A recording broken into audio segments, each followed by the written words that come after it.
Continuando con los métodos de identificación bacteriana, hablaremos sobre los métodos basados en proteómica. ¿Qué es la proteómica?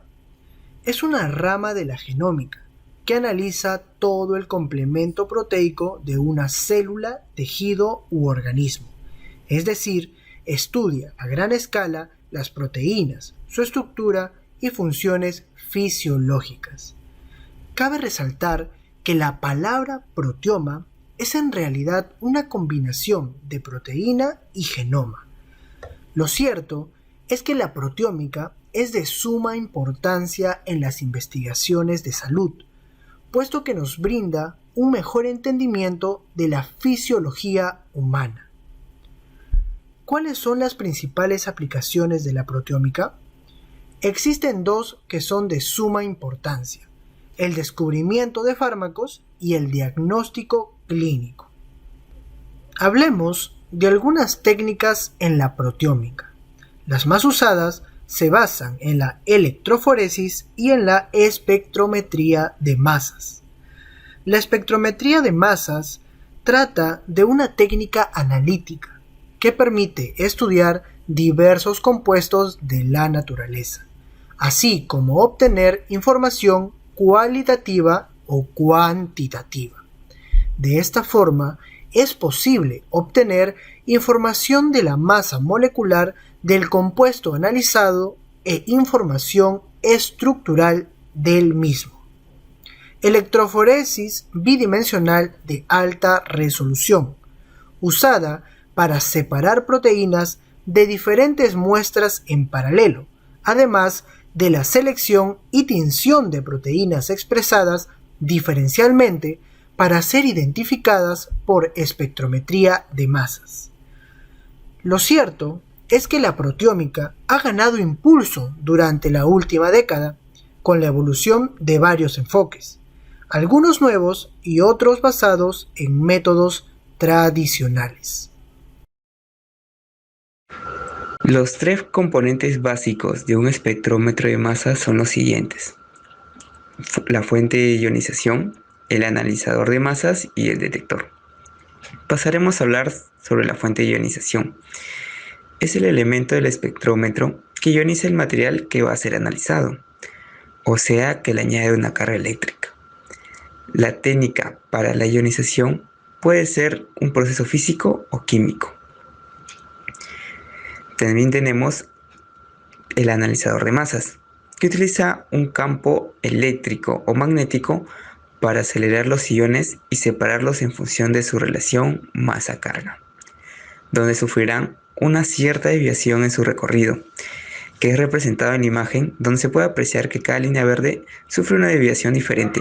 Y por último, la muestra llegará al detector, donde los iones que llegan al detector producen una señal eléctrica que es procesada, ampliada y enviada a un ordenador.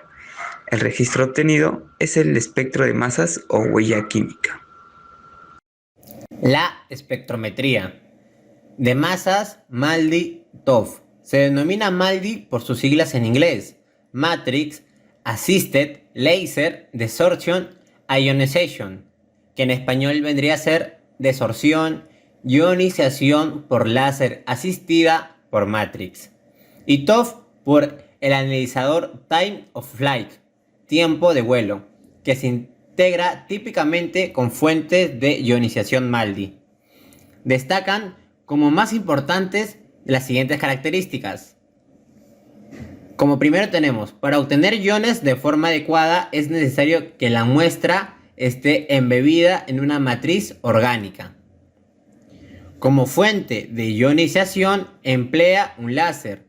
Se generan iones tras bombardear con fotones la muestra. Se producen rayos ultravioleta de 337 nanómetros.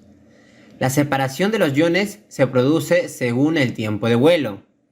y el tiempo de obtención del espectro es aproximadamente de 1 minuto para 10 menos 2 gramos de un compuesto de masa-carga de 1000 daltons.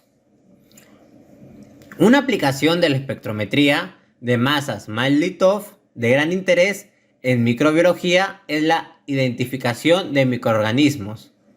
La identificación bacteriana basada en el perfil de proteínas obtenidos mediante la espectrometría de masas Mandelbrot fue ya propuesta hace varias décadas. Sin embargo, solo recientemente ha empezado a usarse como método rápido y fiable para la identificación bacteriana. En un principio, se efectuaron estudios parciales sobre su efectividad para la identificación de determinados microorganismos en condiciones controladas. Actualmente, cada vez aparecen más trabajos que han estudiado su efectividad en la identificación de aislamientos clínicos de bacterias gram positivas y gram negativas, de diversos orígenes, directamente de los medios de cultivo y sin condiciones especiales, como método de rutina. Ahora pasaremos a las plataformas comerciales de espectrometría de masas Mandelbrot para la identificación microbiana, las cuales nos permiten realizar esta identificación sin procesos tan extensos. Pero ¿cómo funcionan? Se encargan de detectar las proteínas ribosómicas S y L, las cuales constituyen el 80 o 90% de las señales del espectro bacteriano. En primer lugar, tenemos la Mycroft Link System de Waters Corporation and Manchester Metropolitan University, la cual posee un espectrómetro de masa microMX. Esta detecta bacterias aerobias y anaerobias, con un rango de 500 a 15.000. Requiere preparación de muestra, su tarjeta tiene 96 pocillos, su reproducibilidad es baja y no transfiere resultados al sistema de laboratorio. Por otro lado, tenemos las plataformas que identifican bacterias, levaduras y filamentosos, las cuales no necesitan preparación de la muestra. Tienen un rango de 2.000 a 20.000, su reproducibilidad es elevada y transfieren resultados al sistema informático del laboratorio. La primera de estas es la Mandelbrot Biotyper, la cual posee un espectrómetro Microflex, con 96 pocillos en su tarjeta. Posteriormente tenemos a Saramis, la cual tiene un espectrómetro Axima, y a diferencia de la primera, solamente tiene 48 pocillos en su tarjeta. Por último, tenemos la MSID con un espectrómetro de masa VITEC, la cual posee 48 pocillos y a diferencia de las anteriores, tiene 4 tarjetas, lo que permite un trabajo paralelo.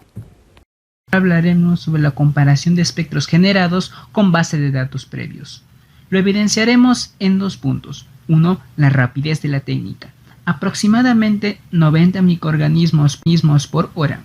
Y 2. La identificación a nivel de género y especie, que en ocasiones vamos a tener que identificar la subespecie. Es importantísimo utilizar el mismo protocolo estandarizado para la obtención de los perfiles y comparar con una base de datos previos.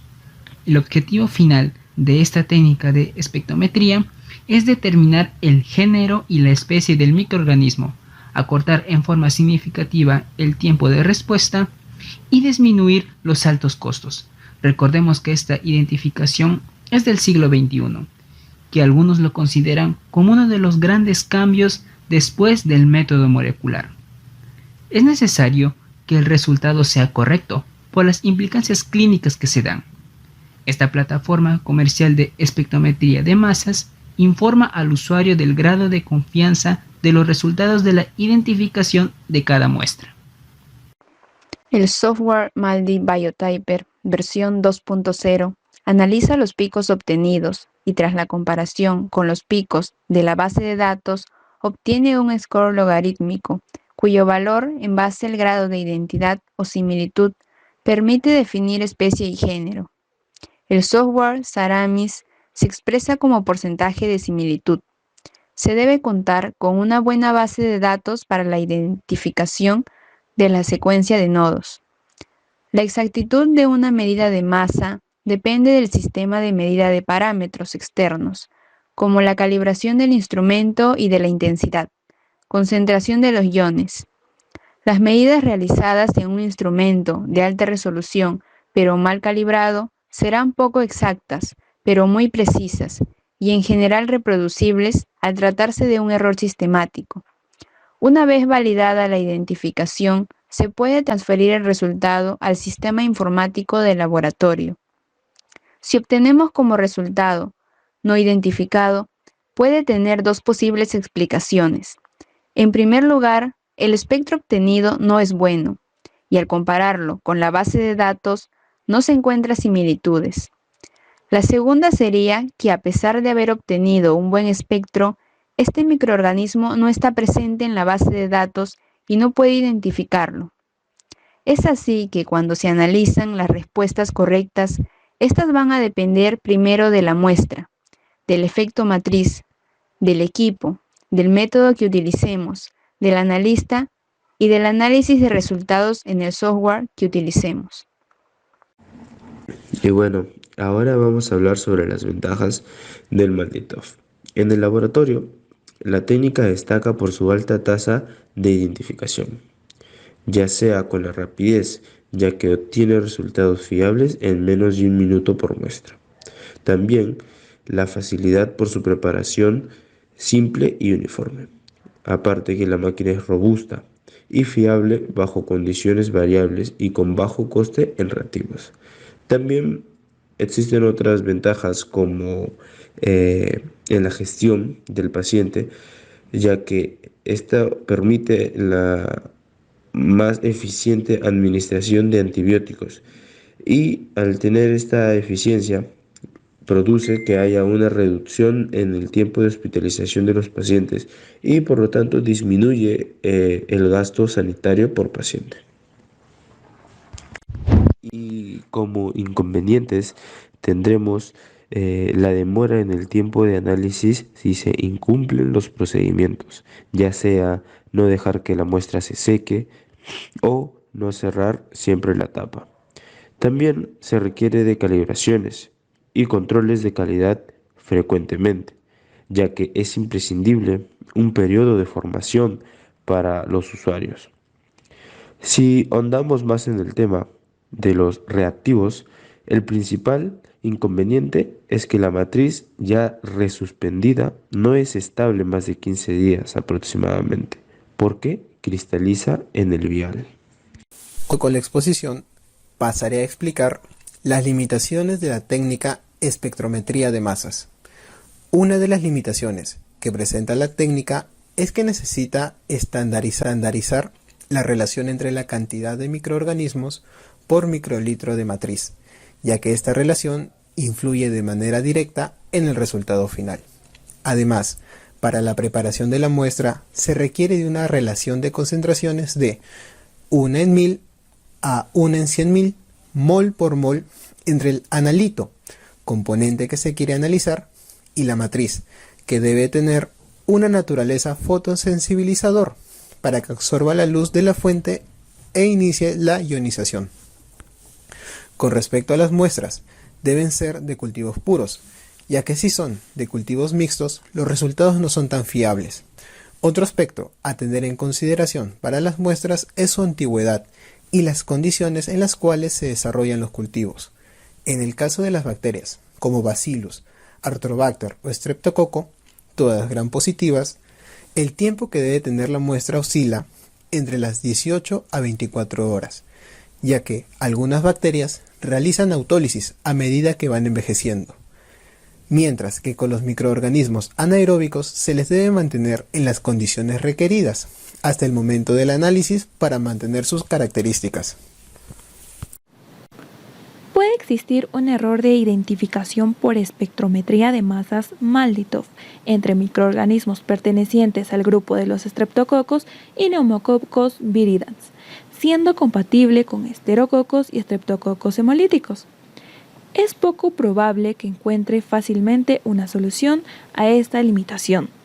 Debido a la naturaleza de estos microorganismos particulares, tiene grandes similitudes entre diferentes especies. Se recomienda confirmar la identidad de Streptococcus pneumoniae con una prueba alternativa. También existe una gran cantidad de referencias en la base de datos comercial que se utiliza para establecer comparaciones e identificación de microorganismos, pero aún es limitada. A través de una asociación entre empresas comerciales y hospitales en diferentes países de esta base de datos, se ampliará a un mayor número de cepas que representan más especies de buenas características. Con el objetivo de ampliar esta base de datos, se necesitan esfuerzos en el campo de la identificación de micobacterias, nocardia, patógenos ambientales oportunistas y más. Y con esto finalizamos nuestra presentación, esperando haya sido de su agrado. Muchas gracias.